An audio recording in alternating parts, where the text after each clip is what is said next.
حضرت ابو ذر غفاری رضی اللہ تعالیٰ عنہ سے روایت ہے، رسول پاک صلی اللہ علیہ وسلم نے فرمایا،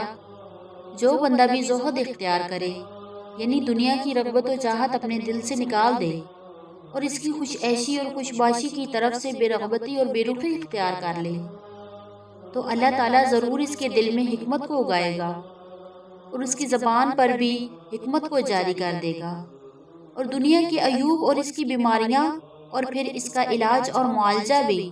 اس کو آنکھوں سے دکھا دے گا،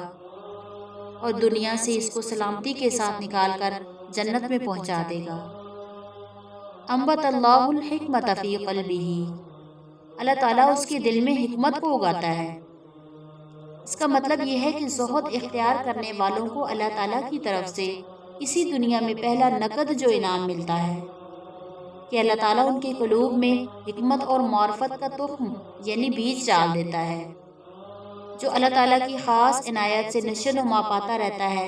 اور ترقی کرتا رہتا ہے، اور پھر اس کا نتیجہ یہ ہوتا ہے کہ ان کی زبانوں سے حکمت ہی کا چشمہ جاری ہو جاتا ہے،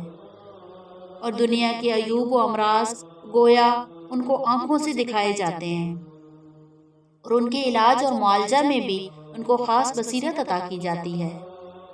اور دوسرا خاص انعام ان بندوں کو یہ ہوتا ہے کہ ان کو ایمان اور تقوی کی سلامتی کے ساتھ اللہ تعالیٰ اس دنیا سے اٹھاتا ہے،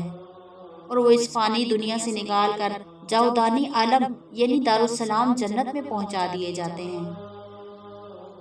نبی پاک صلی اللہ علیہ وسلم نے جب حضرت معاذ بن جبل کو یمن کی طرف روانہ کیا تو نصیحت فرمائی، اے معاذ، آرام طلبی اور خوش عیشی سے بچتے رہنا، اللہ کے خاص بندے آرام طلب نہیں ہوتے۔ رسول کریم صلی اللہ علیہ وسلم نے قرآن پاک کی آیت تلاوت فرمائی، جس کا مطلب یہ ہے کہ جس کے لیے اللہ تعالیٰ ارادہ کرتا ہے کہ اس کو اپنی راہ میں لگائے اور اپنی رضا اور اپنا قرب نصیب فرمائے، تو کشادہ کر دیتا ہے اس کا سینہ اسلام کے لیے، یعنی ابدیت اور اللہ تعالیٰ کی فرما برداری والی زندگی کے لیے اس کا دل کھول دیا جاتا ہے۔ آپ نے فرمایا، نور جب سینہ میں آتا ہے تو سینہ اس کی وجہ سے کھل جاتا ہے۔ عرض کیا گیا، یا رسول اللہ، کیا اس کی کوئی علامت بھی ہے جس سے اس کو پہچانا جا سکے؟ آپ صلی اللہ علیہ وسلم نے فرمایا، ہاں، دنیا جو دھوکے اور فریب کی جگہ ہے،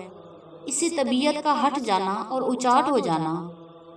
یعنی توبہ اور استغفار کی طرف لگ جانا اور معاصی سے اجتناب کر لینا، اور عبادت کی کثرت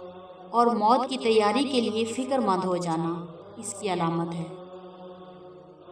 اللہ پاک عمل کی توفیق دے، واللہ اعلم۔